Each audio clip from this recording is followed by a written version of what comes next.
क्या होता है, रोज बहुत से पैसे देने होते हैं। अच्छा है, मैं मेरी खुद की बात बताता हूँ। हम सेवा करते हैं, और जब मैं सेवा करता हूँ, जब मैंने जॉब करता था, मैं जॉब तब की मैं बात बताऊँ, जब मैं जॉब करता था, मैंने किसी बात में भी दुखी, जॉब छोड़ता दुखी नहीं था, मैं आनंदित था। मैं आनंदित था, बहुत आनंदित था। लेकिन एक बात तो मुझे दर्द था, पीड़ा थी। मालूम क्या थी? अगर मैं परमेश्वर के हजूर में मैं हर महीने 1200 रुपये दशमांश देता था, तब मेरा 12,000 पगार था, मैं 1200 दशमांश देता था। लेकिन मैं जॉब छोड़ दूंगा ना, मैं 12 रुपये भी दशमांश दे पाऊंगा। क्यों?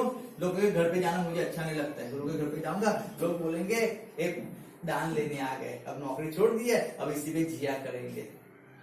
तो लोगों के घर पे जाना भी अच्छा नहीं लगता था मुझे। हम लोग नहीं जाते थे, कब भी नहीं जाते थे, आज भी नहीं जाते। शायद बहुत गिन के 2 या 1 या 2 व्यक्ति के घर पे जाएंगे, भाई किसी घर पे नहीं जाते, किसी के घर पे। हमने आज तक, मैंने जब से जॉब फिर तब से लेकर आज तक मैंने किसी को नहीं कहा मुझे रुपया दो, मुझे चाहिए, कभी नहीं कहा। तो मुझे एक ही डर था, एक ही पीड़ा थी कि मैं दशमांश कैसे दे पाऊंगा। मुझे दशमांश तो देना ही है, कुछ भी चल जाएगा, दशमांश दे बिना नहीं चलेगा, वो तो परमेश्वर का है। और उस पीड़ा को, उस तकलीफ को मैं हम सहन कर रहे थे। और तब मेरी एलआईसी मेरे से इतने खोली थी, मैंने उस एलआईसी को तोड़वा दिया दूसरे महीने। पैसा है 27,000 रुपया है, 27,000 रुपया क्या करना है? 3,000 पहले दशमांश निकाल दो। क्यों? पहले दशमांश देना है। 3 निकाल दिए, अब कितने बच गए? 25 बच गए। 25 में क्या करना है? चलो यूथ सेमिनार, कपल सेमिनार कर दो। कपल सेमिनार में 15,000 डाल दिए। अब कितने बच गए? तो 7 बच गए। 4 का क्या करेंगे? 7 का घर में चलाएंगे, घर खर्च के लिए पूरा पैसा। क्यों? 10 महीने 10 दे दिया, रहा तो गए। परमेश्वर का एक काम भी करे, पैसे आए, यूज तो अच्छे से काम से हो गया। गाँव पे लेके जाने वाला हूं मैं। फिर हमारी शुरुआत वहां से हुई। फिर शुरुआत हुई कि हर महीने मैंने 3,000, जब मैं 1200 बोता था, लेकिन मैंने एलआईसी को तोड़कर जब मैंने 3,000 दशमांश में, मैं दशमांश ऐसे भी बोता था, लेकिन जब एलआईसी भी निकाली उसका भी दशमांश मैंने बोया था। मैं हर एक चीज का जो मेरे पास आ गया, कुछ भी है उसका दशमांश मुझे बोना है, क्योंकि वो मेरा नहीं, परमेश्वर ने दिया। और जब मैं उसको बोलता रहा, आज मैं परमेश्वर का अच्छे से अच्छा दशमांश में बोलने वाला हो गया। आज मुझे आनंद है, लेकिन आज मुझे दुख है। क्यों? तब मैं 12 तो नहीं बोलता, मुझे क्यों इतना ही बोलता हूँ, इससे ज्यादा बोलना है। अब तो आज वो दुख है, इतना नहीं, 1000 नहीं बोलना है, अब तो हजारों लाखों बोलना है। अब ऐसी इच्छा है, परमेश्वर को देना है। और जब मैं कल एक फोन में बात कर रहा था, तो उस व्यक्ति ने कहा कि मुझे लाखों रुपए देना है। मैंने उसकी हर एक बात को सुना। मैंने बोला आप सुनते सबकी हो, करते तो आप अपने ही हो। हर एक व्यक्ति सुनता सबकी है, आप बोलो सुनेगा तो उसको सबकी सुनेगा, लेकिन जब करने की बारी आएगी वो क्या करेगा मालूम है? अपनी ही करेगा। मैं बहुत अच्छी तरह समझ जाऊं कि मैं सबको सिखाता हूं, मैं बोलता भी हूं, लोग आएंगे सीखेंगे भी सर, लेकिन जब करने की बारी आएगी उनको जो अच्छा लगता है वो ही करेंगे। हम बोलेंगे वो नहीं करने वाले। मैंने उनको एक ही प्रश्न पूछा, एक ही बात कह दी, दशमांश देते हो? निकलता ही नहीं है, बहुत नहीं निकलता है।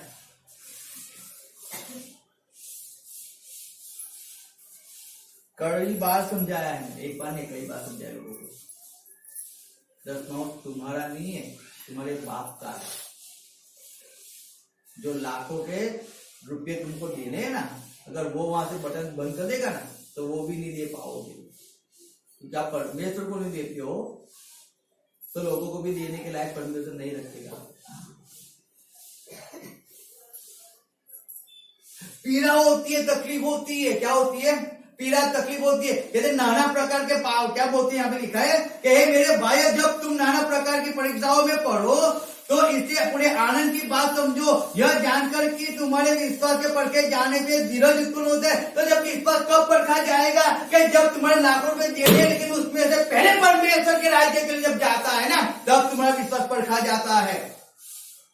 तब नहीं परखा जाता है कि जब तुम्हारे पास भरपूर ही है, और भरपूरी में से जब परमेश्वर को देते हो तब नहीं, लेकिन कुछ नहीं है और थोड़ा सा है, और परमेश्वर को जब देते हो ना, तब विश्वास परखा जाता है कि आपने परमेश्वर पर विश्वास किया। अरे कोई देगा तो हर एक व्यक्ति काम कर सकता है, खुद का डाल के काम करना करके दिखाओ तब कहा जाता है कि आप विश्वास करते हो परमेश्वर पे। मैंने बहुत लोगों को देखा है, जब कुछ काम करना होता है दान उठा दे, पैसा उठा दे और फिर सेवा करते हैं। हम कभी भी बोल देते देना दो, नहीं देना कुछ नहीं, हम करना है यानी परमेश्वर हमसे करवाता है, हम हमारा डाल के करते हैं, लेकिन करते जरूर है। कोई देगा तो ही करेंगे, नहीं कोई नहीं देगा तो सेवा बंद कर देनी है, नहीं परमेश्वर बैठा है। हालेलुया। विश्वास कब परखा जाएगा? कब परखा जाएगा? जब वो नाना प्रकार के तकलीफों के अंदर, बीमारियों के अंदर, वो हर एक परिस्थिति के अंदर उस पर विश्वास रखेंगे ना, तब परखा जाता है, तब परखा जाता है। याद रखो इस बात को, उस बात को समझो।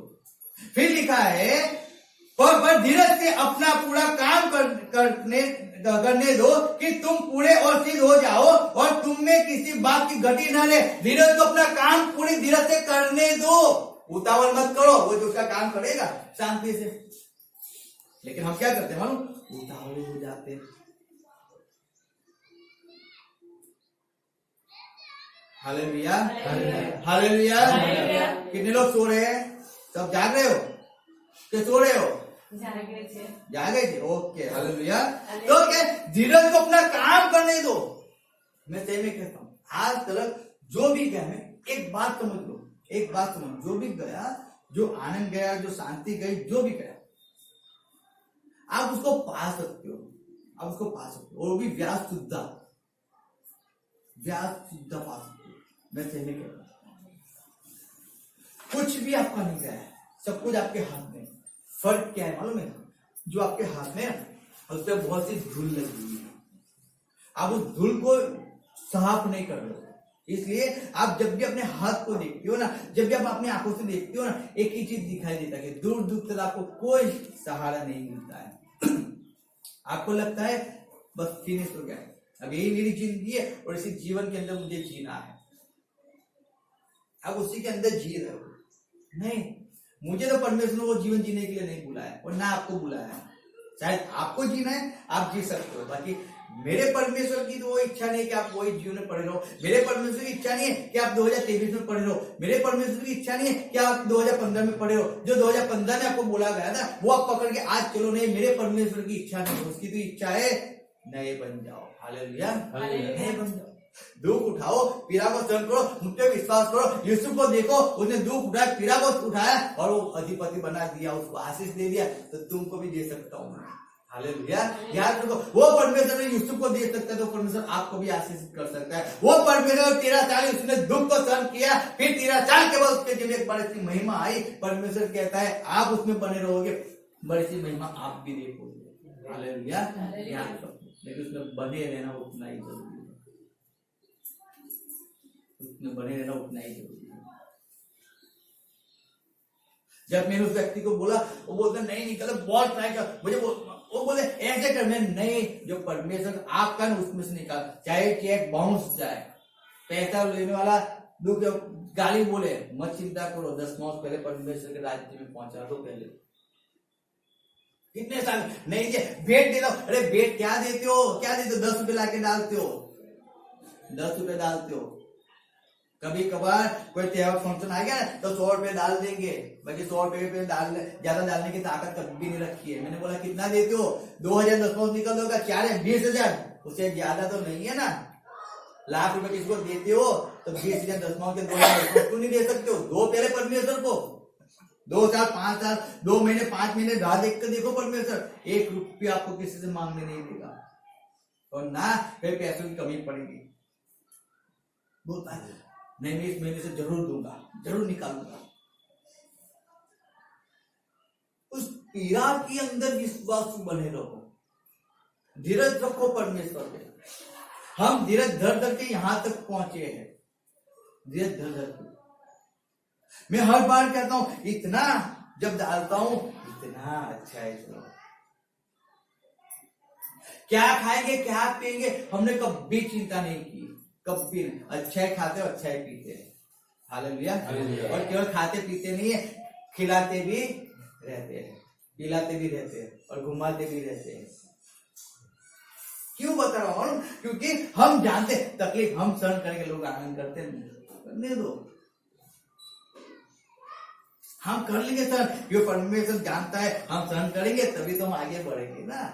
हमें आगे बढ़ना है, आगे बढ़ना है।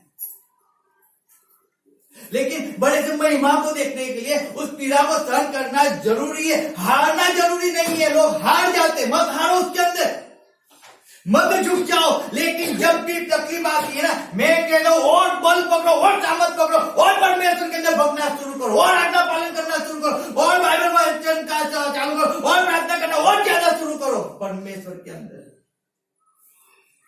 मैंने कई बार कहा है कि जब मैं 3 साल से वो बीमारी पीड़ाओं के अंदर, जब मैं सही में कहता हूं आज इस पृथ्वी में नहीं होता अगर मेरा विश्वास परमेश्वर पे नहीं होता, अगर आज मेरा विश्वास परमेश्वर सही में उस समय विश्वास परमेश्वर पे नहीं होता, अगर आज्ञा का पालन नहीं करता होता, मैं आज यहाँ पे नहीं होता। रियली कहता हूं, मस्ती नहीं, मजाक नहीं कर रहा हूं। यहीं पे तिजोरी पड़ी है, वहां पे खड़े खड़े मैं रोता था, उस समय पे वहीं पे खड़े खड़े रोता था। लेकिन वो 3 साल जो मेरे जीवन के अंदर जो पीड़ाओं से भरे हुए थे, वो 3 साल में मैंने कभी भी संगति को कभी मैंने मिस नहीं किया, एक भी संगति कभी, एक भी नहीं। कुछ भी हो जाए, जॉब पे रजा पार्टी में संगत में भगता था, दोपहर में मीटिंग है बस जॉब पे रजा पाओ संगत में, कुछ भी हो जाए कहीं पे भी मुझे परमेश्वर संगति चाहिए। 3 साल मेरे चर्च, जिस चर्च में मैं जाता उस चर्च की एक भी संगत, एक भी चर्च को हमने मिस नहीं किया कभी, क्योंकि मैं पहले से जानता था मुझे हर एक संगति में जाना है, मुझे तकलीफों से बाहर निकलना। जब मुझे तकलीफ क्यों आती है, मैं परमेश्वर से दूर हो जाऊं, मैं परमेश्वर की इच्छा पे ध्यान दूं, इसलिए तकलीफ आती है। जब भी चर्च में जाके मैं जब भी प्रार्थना में बैठा था, इतना दर्द हो जाए, इतना दर्द, मैं सही में सहन नहीं कर सकता था संगति में जा। बाकी हर जगह पे मैं घूमता था, कहीं पे कुछ ही नहीं होता था, लेकिन जब भी चर्च के संगति में जाओ ना, तब मुझे तकलीफ होती थी, क्योंकि वहां पे मुझे शैतान हैरान करता, वही टूट जाएगा, वैसे में जाना बंद हो जाऊंगा, फिर तो शैतान का काम छीनता ही नहीं है, बिंदास तो तुम घुमा करो।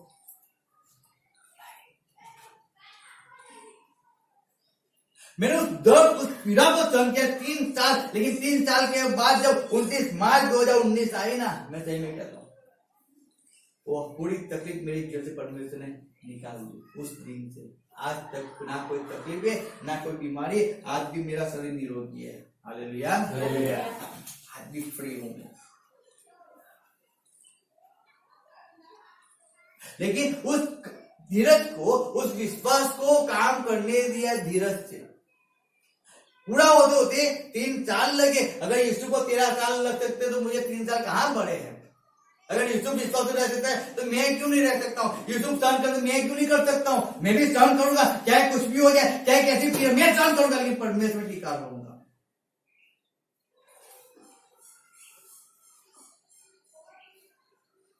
हालेलुया। और उस अनुसार हम काम करते लगे। जब 2 कोरिन्थियों उसका 1:4 पढ़ते हैं, जब उसमें ऐसा लिखा है, 2 कोरिन्थियों 1:4, उसमें ऐसा लिखा है, मैं पढ़ता हूं। તે અમારી સર્વ વિપત્તિમાં અમને દિલાસો આપે છે, જેથી અમને પોતાને દેવ તરફથી જે દિલાસો મળે છે તે વડે જેઓ ગમે તેવી વિપત્તિમાં હોય તેઓને અમે દિલાસો આપવાને શક્તિમાન હોય। Hallelujah, hallelujah. कितने को बच्चे में समझ आई। Hallelujah, hallelujah. क्या कहता है वचन, क्या कहता है, क्या कहता है वचन, बोलो। समझ आए तो बोलो क्या कहता है। वह हमारे सब कलेशों में शांति देता है, ताकि हम उस शांति के कारण जो परमेश्वर हमें देता है उन्हें भी शांति दे सके जो किसी प्रकार के कलेश में है। हालेलुया। अरे मेरा दुख क्या है, मेरा दुख क्या है। जब मैं बीमारी के अंदर जब प्रार्थना करने जाता था ना, जब लक्ष्मी आंटी के लिए मैं प्रार्थना करने गया बीमारी के अंदर, मैं जब जाके बैठा, शैतान ने आके क्या कहा, मालूम, तू चंगा नहीं हुआ है, तुझे चंगाई नहीं मिली है, इतनी प्रार्थना किया तुझे उत्तर नहीं मिला है, इनके लिए प्रार्थना करेगा, कहां तुझे उत्तर, वो भी चंगी नहीं होगी, उसको उत्तर नहीं देगा परमेश्वर। मैं कहता परमेश्वर मैं चंगा हूं या ना हूं मुझे चिंता नहीं है, मैंने तुझे जाना है। मैं मर भी गया तो मैं स्वर्ग में जाऊंगा, लेकिन वो आंटी मर गई तो मैं तो उसको ना पहचानता हूं ना वो तुझे पहचानती है। लेकिन अगर वो मर गई तो नाश हो जाएगा ना उसका, तो उसको तो चंगाई दे परमेश्वर। और फिर वैसे करके हम प्रार्थना करते थे। मैं प्रार्थना तो ऐसे करके करता था। रात को 2 बजे जब दर्द होता था तब लोग रात को 2 बजे कहते हम कहते फोन पे प्रार्थना करें, नहीं आप घर को या घर पे आना पड़ेगा, आपको घर पे भगना पड़ता था उनके प्रार्थना करने के लिए। लेकिन मुझे क्या तकलीफ है मैंने कभी किसी को नहीं बताया, कभी नहीं बताया। उस पीड़ा को मैंने किसी के सामने जाहिर नहीं किया, लेकिन जिसके भी पास गया उसके दुख के लिए उसके साथ एक मन होकर उसके लिए प्रार्थना करते गया, उसको सिखाते गया, उसको समझाते गए। अरे मेरी तकलीफ क्या है, कुछ उसकी तकलीफ ज्यादा बड़ी है मेरे से, उसको मुझे सिखाना, उसको समझाना है, मुझे उसको परमेश्वर टिके रखना, परमेश्वर उसको बल देना है, सामर्थ देना है, उसको वचन उसको देना है। हालेलुया, ध्यान रखो इस बात को। और वैसे कर मैं आगे निकला, हारा नहीं, मैं कभी नहीं हारा। अरे 2 घंटे तो क्या 5-5, 6-6 घंटे या पूरा दिन बैठना पड़ता था, हम बैठते थे, नहीं छोड़ते थे हम कभी भी। जरूर दिया उसको, वो नहीं आता तो मैं क्या करूं, लेकिन मैं तो उसके लिए प्रार्थना कर सकता हूं ना। हम प्रार्थना करते हैं उनके लिए, फर्क पड़ता है। मेरे पास जो शांति है, जो परमेश्वर कहता है वो हमारे सब कलेशों में शांति देता है, वो कलेश में शांति देता है। तकलीफ होती है आनंद मिलता है, अच्छा है, चिंता नहीं है, टेंशन नहीं है कुछ भी। क्यों मालूम है, ना बीमारी रहेगी ना श्राप रहेगा, सब कुछ परमेश्वर ने ले लिया है। मैं क्यों डरूं, ना कोई रोग है ना कोई चिंता, परमेश्वर मुझे निरोगी जीवन दिया, उसी जीवन में आनंद करूंगा मैं उसके अनुसार चलने वाला हो गया। फिर लिखा है कि ताकि हम उस शांति के कारण जो परमेश्वर हमें देता है उन्हें भी शांति दे सके जो किसी प्रकार के कलेश में है। तो वही परमेश्वर ने सिखाया कि तू अपने दुख को भूलकर दूसरे को, लेकिन जब मैं दुख में पड़ा हुआ तो मैं दूसरे को क्या सिखाऊंगा। इसलिए मैं बात समझ गया कि जब भी मैं विश्वास में आया ना, मैं विश्वास हूँ, हालेलुया, मैं विश्वास हूँ। मैंने कभी किसी को नहीं बोला, मैं पास्टर को भी नहीं बोलता था मुझे तकलीफ है, मैं क्यों बोलूं उसको। मैं मेरी पुख्ती बात बता रहा हूं, मुझे मेरे पे इतना अभिमान और घमंड मुझ पे मेरे पे है क्योंकि मेरा परमेश्वर जिंदा है, इसके लिए मैं उस पर अभिमान करता हूँ, उस पर घमंड करता हूँ, तो मैं उस पर विश्वास कर रहा हूँ और उस पर विश्वास करके मैं जा रहा हूँ। और जब मैं सेवा में था मैं जानता था अगर मैं आज जाके बोलूंगा सिस्टर आप बीमार हो, आप परमेश्वर में आओ, संडे चर्च में आओ, संगति में आओ, परमेश्वर आपको चंगाई देगा। और फिर मैं उस सिस्टर के साथ जाकर मुझे ऐसी तकलीफ है, मुझे ऐसा प्रॉब्लम है, तो क्या वो परमेश्वर कभी आएगी? कभी नहीं आएगी। मैं मेरे माइंड में समझ गया था पीड़ा को मुझे सहन करना है, लेकिन मुझे उसको बताना ही नहीं है कि मुझे पीड़ा है, मुझे उसको एक ही चीज बताना है, मेरा परमेश्वर महान है, उसके पास आ जाओ, वो छुटकारा देगा, वो चंगाई देगा। क्योंकि मैं मेरी तकलीफ को जब भी याद करूंगा ना, मैं सही में ना खुश रह पाऊंगा, ना आनंद से भर पाऊंगा, ना शांति मेरे पास होगी। कि मेरी तकलीफों से मैं बाहर नहीं निकलता, मैं दूसरे को क्या दूर में कर ले जाऊं। मेरे दूर नहीं होते तो नहीं, मेरे दूर हो गए, मैं सबके दूर कर रहा हूँ। हालेलुया, परमेश्वर के अनुग्रह से जो उसने मुझे शांति दी है, वो शांति में सबके साथ बात कर रहा हूँ, परमेश्वर की कृपा से। मैं तो आज भी अंडा हूँ, मैं भी आज भी ऐसा ही हूँ ना, मुझे कोई अच्छा है कुछ नहीं, ये तो केवल मैं गधा था और मेरे गधे पे यीशु मसीह बैठ गया ना, इसलिए इस गधे की वैल्यू आज भी है। शर्म नहीं आती है बोलने में, हालेलुया, क्योंकि सही में वही है। अनपढ़ता ज्ञान मेरे पास नहीं था, परमेश्वर ने दिया, लेकिन उसके अंदर बना रहा। दुख को, पीड़ा को, अपने भाइयों को, हर एक व्यक्ति जब विरोध में आते तब भी मैं उनको सहन कर आज भी सबसे पास प्रेम कर चल रहा हूँ। हालेलुया। रोमन 8 उसका 18 और 28 हम दुआ दे हम पढ़ेंगे। रोमन 8 18 और 28 में पढ़ता हूँ, 8 भी पढ़ता हूँ, 28 भी पढ़ता हूँ, आप सुनना। रोमियो 8 और उसका 8 और 18 और 28 में पढ़ लेता हूँ। और उसमें ऐसा लिखा है, क्योंकि मैं समझता हूं कि इस समय के दुख और कलेश उस महिमा के सामने जो हम पर प्रकट होने वाली है कुछ भी नहीं है। हालेलुया। हालेलुया। मैं समझता हूं कि जो दुख है ना, जो महिमा मुझे मिलने वाली है, हालेलुया, हालेलुया, वो कुछ भी नहीं है। आज सही में कुछ भी नहीं है। जो दुख हमने सहन किया, जो पीड़ाओं को सहन किया है, इस कलीसिया ने जिस दुख जिस पीड़ाओं का सहन किया, क्योंकि जब कलीसिया बढ़ रही थी ना, बहुत से लोगों ने पत्थर बहुत मारे, बहुत से लोग। एक कलीसिया हरी भरी कलीसिया थी, एक पूरा टेरेस बढ़ जाता था। हालेलुया। हालेलुया। क्या हो जाता था? ये टेरेस पूरा भर जाता था। यहाँ पे टंकी थी, यहाँ से हम वर्शिप शुरू करते थे और ये पूरा भरा हुआ रहता था। वहां तक बीच में टॉयलेट वो नहीं था, पूरा भर जाता था। हमारे भाइयों ने जो थाली में खाते थे, उन्होंने छेद किया, सबको लेके चले गए, विरोध में कर दिया। खाने वाले ही, अरे उसमें क्या है, जो खाता है वही छेद करता है ना। यीशु मसीह के साथ यहूदा इस्करियोत ने खा लिया, उसके साथ ही खाना खाया ना, यीशु मसीह को उसने बेच ही दिया। तो हम कहाँ बड़ी है, हम कहाँ बड़े हैं? यीशु मसीह तो परमेश्वर था, उसको बेच ही दिया, तो हम क्या है, हमारी क्या औकात है? हालेलुया। हालेलुया। सही भी बताता हूँ। तो अगर कोई बुरा करता तो करने दो भाई, उसको उसके पास जैसा है वो करेगा। मेरे पास नहीं है बुरा करना, मैं नहीं करूंगा।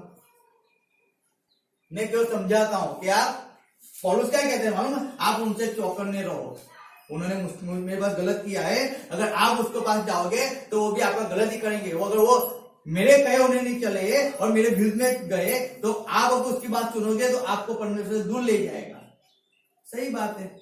तो चौकन्ना करना है, समझाओ कि भाई समझ के काम करो। आप पैसा डाल रहे हो लेकिन उसका नुकसान हो जाएगा तो हमारी जवाबदारी नहीं।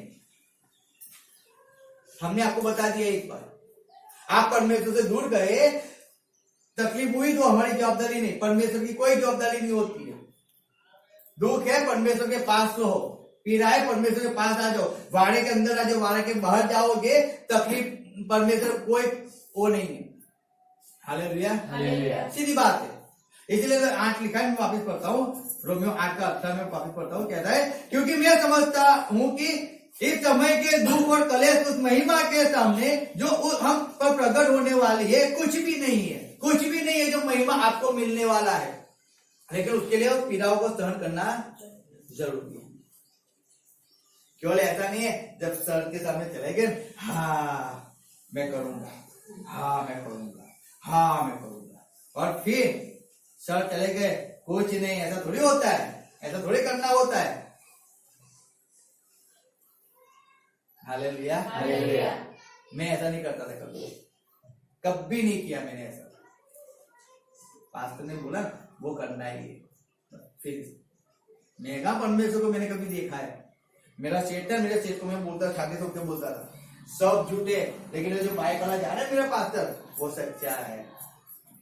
मेरे सेठ को मैं छाती ठोक कर बोलता था सबके सामने, तुम झूठे हो, वो मेरा पास्टर वो झूठा नहीं है, क्योंकि वो मुझे परमेश्वर का वचन सिखाता है। नहीं, हर एक छोटी सी छोटी बात के अंदर मैं उसने अपने पास्टर को उतना विश्वास में रहता। अगर पास्टर ने बोला ये करना है, फिर मुझे करना है, फिर मुझे करना है, फिर कुछ नहीं। कोई भी आ जाए, माँ बाप बोले नहीं, क्यों? मैंने परमेश्वर को कभी नहीं देखा था। मैंने किसको देखा था मालूम है? केवल मेरे सेवक को देखा था, जो मुझे परमेश्वर वचन सिखाता था। मेरा बाप वो दारू पीने वाला, वो व्यसन करने वाला, ना वो परमेश्वर को जानने वाला। मेरे खानदान में कोई परमेश्वर को जानने वाले नहीं थे, कोई नहीं। तो जब मुझे कोई व्यक्ति ने परमेश्वर के बारे में बताया, सिखाया, मेरा जीवन जो गंदा था उसको उसने अच्छा बनाया, तो फिर मैं उसको, मुझे परमेश्वर के वचन सिखाने में कैसे ना सीखूं? क्यों मैं उसकी इज्जत ना करूं? क्यों उसकी वैल्यू ना करूं? मैं वैसे उसकी वैल्यू करने वाला हो गया। जैसे उस दुख, उस पीड़ा को सहन किया, बहुत सहन किया। क्यों मालूम है? क्योंकि एक अच्छा महिमा मेरे जीवन में आना चाहिए, एक चीज अच्छी सी। मैं परमेश्वर से दूर नहीं, लेकिन परमेश्वर के पास होने वाला, परमेश्वर की इच्छाओं पे चलने वाला बनूंगा। दास के विरुद्ध में जब भी कोई वो होता है मैं उसकी नहीं सुनता कभी नहीं। मैं जानता था कि वो जो मुझे सिखाता है वो परमेश्वर वचन, और जब भी वो सही सिखाएगा गलत बोलने वाले बहुत आएंगे। उस चीज को मैं समझ गया था। मैं जब भी कोई भी आता था हम कहते नहीं गलत है, लेकिन परमेश्वर उनको काम उनके जीवन काम करे। हम नहीं कहते थे वो ऐसे है वैसे नहीं, वो गलत है, गलत कर रहे वचन के विरुद्ध में कर रहे हैं, लेकिन हम उनके लिए प्रार्थना तब भी आज भी करते और तब भी किया करते। फर्क वो है उस दुख उस पीड़ाओं में जब हम बाहर निकले। क्यों निकले? क्योंकि एक बड़ी सी महिमा प्रकट होने वाली थी हम पे। हमने सब कुछ सहन किया, आज भी वो हमारे विरुद्ध में बोलते, लेकिन आज भी हम उनके लिए प्रार्थनाएं करते हैं। हमें कोई फर्क नहीं पड़ता है। उनके पास जो है वो देते हैं, हमारे पास जो हम देते हैं। हम तो जानते हैं ना कि हमें तो बड़ी सी महिमा में पानी है, तो बड़ी सी महिमा पाने के लिए हमें क्या करना है? क्या करना है? उसको सहन करना, उस पीड़ा को सहन करना, तकलीफ को सहन करना है। हमें उनके जैसे नहीं बनना है, नहीं बनना है। 28 आयत कहती है, और हम जानते हैं कि जो लोग परमेश्वर से प्रेम रखते हैं उनके लिए सब बातें मिलकर भलाई को उत्पन्न करती है। हालेलुया। जो प्रेम करता है ना, सब बातें मिलकर लास्ट में उसके लिए क्या हो जाती है? भलाई। आप प्रेम करते हो, दुख सहन करो, तो दुख सहन करोगे, याद रखो सब मिलकर आपके लिए भलाई उत्पन्न हो जाती है। और अर्थात उनके लिए जो उसकी इच्छा के अनुसार बुलाए हुए है। हालेलुया। जो उसकी इच्छा के अनुसार बुलाए हुए। हर व्यक्ति ऐसे ही नहीं बुलाया जाता, उसकी इच्छा के अनुसार। तो जब हमको परमेश्वर ने उसकी इच्छा के अनुसार बुलाया, पीड़ा तकलीफ वेदना सब कुछ आया, सब कुछ आया, लेकिन एक भलाई भी हमारे जीवन में परमेश्वर क्या जो हमें यहाँ तक लेके आया, यहाँ तक लेके आया। हमारी कोई वैल्यू नहीं थी, परमेश्वर ने दिया। तो वो परमेश्वर कहता है आप भी कर सकते हो, आपके जीवन में वो कर सकते हैं। क्यों सब काम होते हैं? क्यों होते हैं मालूम है आपको? क्यों काम होते हैं? मुझे बताओ क्यों काम होते सब कुछ? क्यों यूसुफ ऊपर चला गया है, प्रधान बन गया वो? क्यों हो गया? क्यों दानियल उसने दुख पीड़ा को सहन किया, वो बंदी गृह के अंदर गया, लेकिन वो राजा के साथ बैठकर खाना खाता था। पहले दानियल खाना खाता है, फिर राजा खाना खाता था। राजा का खाना दानियल खाता था पहले, और फिर राजा खाना खाता था। क्यों? क्योंकि राजा को जहर दे दे तो उसको मारने के लिए इससे पहले दानियल खाना खाता था। सोचो, राजा दानियल राजा के साथ बैठता था, लेकिन उसने उस दुख उस पीड़ा को तकलीफ को सहा। उसको जब सिंह के बिल में डाला गया, उस पीड़ा को राजा के विरुद्ध में उसने कुछ नहीं किया, लेकिन राजा को उसने चूंचा भी नहीं किया।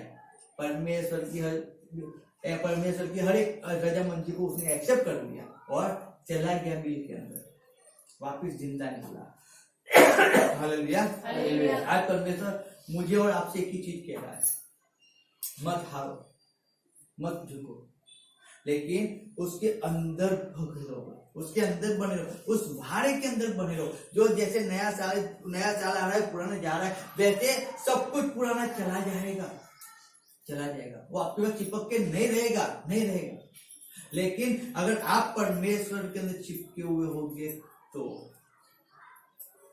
समय लगेगा, शायद 2 साल 13 साल लगेगा। हमेशा मैं कहता हूं, हमें 14 साल लग गए। 14 साल तक हमने बहुत पापड़ पेले, लेकिन 14 साल के बाद परमेश्वर ने आशीष ही दिया है।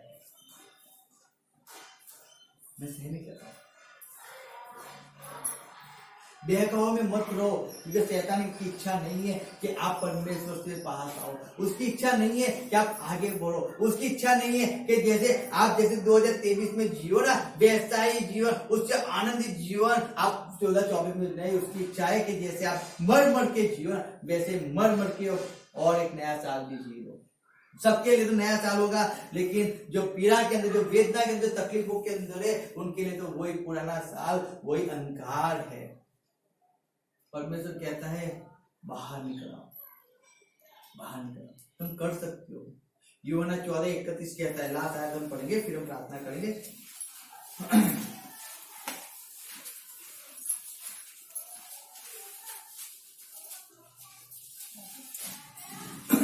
और जगत जाने के हूँ बाप पर प्रेम राखू छू અને બાપે મને આજ્ઞા આપી છે તેમ હું કરું છું, એ માટે આ થાય છે.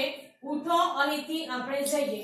हालेलुया। हालेलुया। कहता है परंतु यह इसलिए होता है कि संसार जाने कि मैं पिता से प्रेम रखता हूँ और जिस तरह पिता ने मुझे आज्ञा दी मैं वैसे ही करता हूँ। बस एक शब्द है, वैसे ही करना, वैसे ही करना, जैसे बोला वैसे ही करना। मेरी बुद्धि का यूज नहीं करना है, नहीं करना, मेरे बल का यूज नहीं करना है, मेरे पैसों का यूज नहीं करना है। जैसे पिता ने मुझे बोला जैसे वैसे ही मुझे करना है, वैसे ही करना। ये जो एक शब्द है ना, वैसे ही करना, वैसा ही करता हूं, मैं सही में करूँ, वैसे ही करता हूं। किसी की ताकत नहीं है जो छू जाए, किसी की, लेकिन वैसे ही करेंगे तब। बोलते सर ने तो बोल दिया करना तो हमें ही है ना, तब हमारी मनमानी से ही करेंगे, हमारी इच्छा से करेंगे। और जब हम हमारी इच्छा से करते हैं ना, याद रखो वो दुख जो हमारे जीवन से दूर जाने वाला होता है ना, वो हमको पकड़ के रखता है, वो हमें पकड़ लेता है। नया जा रहा है, छोड़ो नहीं, सब कुछ छोड़ो, सब कुछ छोड़ो। नए साल के अंदर नए बन जाओ।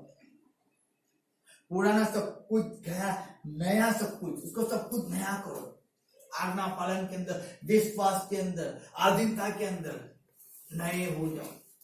परमेश्वर को प्रॉमिस करो नए साल के अंदर, परमेश्वर ये नया साल मेरे लिए नहीं लेकिन तेरे लिए होना चाहिए। ये नया साल केवल तेरी महिमा के लिए परमेश्वर मेरे जीवन में आना चाहिए। परमेश्वर दुख में से, इस पीड़ा में से, हर एक बीमारियों में से, हर एक ऐसी परिस्थिति में आज तुम मुझे बाहर निकाल परमेश्वर। नए साल के लिए एक बड़ी सी महिमा मेरे जीवन के अंदर लेके आ परमेश्वर, जिसके घर में तेरी तुझे मान और महिमा दे पाओ परमेश्वर। मैं तेरे बच्चों के अनुसार चल पाऊँ, तेरी इच्छा को पूरी करने वाला बन जाओ परमेश्वर। परमेश्वर को प्रॉमिस करो, हर एक बात से छोटी बात के लिए परमेश्वर को प्रॉमिस करो। मैं सही में कहता हूँ, अगर आज आप परमेश्वर इस बात को समझ लोगे, मैं सही में कहता हूँ, इस शब्द को आप समझ लोगे, इस वचन को समझ लोगे, आने वाला नया साल आपके लिए एक नई महिमा लेके आने वाला है। हालेलुया। एक नया छुटकारा लेके आने वाला है, एक नई शांति को लेके आने वाला है। याद रखो, अगर आज परमेश्वर को चूज करोगे, आपके पास है, पुराना भी है और नया भी है। Hallelujah, hallelujah. पुराना भी है और नया भी है। एक घंटा हो गया मैसेज, लेकिन तब भी 5 मिनट और लूंगा। नया भी है, पुराना है। याद रखो, पुरानी मस्तकों में कभी भी नया द्राक्षरस भरा नहीं जाता है, नहीं जाता है, नहीं जाता है। नई मस्तकों के अंदर ही नया होता है। अब तय हमें करना है, हमें नया रहना है या हमें पुराना रहना है।